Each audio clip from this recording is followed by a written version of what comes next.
Hi, today we're getting ready to freeze Brussels sprouts. They're one of my favorite vegetables and I love having them available all winter long. So here we are taking the sprouts off of the stalk, and these stalks had a lot on them. Then we cut off the ends and then take off any of the loose leaves that are on them. We cut them in half because I like them that way later when we're preparing them. You'll see we have two different colanders here and we're separating them out by size. That actually helps to make sure as you're blanching them that all of them turn out very similar. So blanching means putting them into boiling water. So you're going to take these, putting them into the boiling water. We usually do about 3 minutes, we find, for these halved Brussels sprouts. It is really important between batches to bring the water back up to a boil.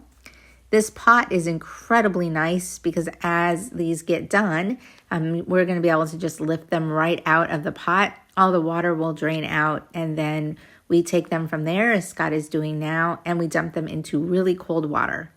Some people use ice in the water. Our water is fairly cold out here, so I find that it works fine as long as I keep the cold water running all the time.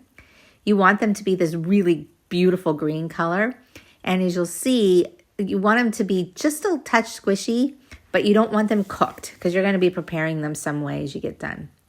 It's important to drain them, otherwise when you freeze them, they're going to all stick together in clumps. So I like gallons because if we drain them well enough, we can just pull out what we need. So we'll pour these all into gallons.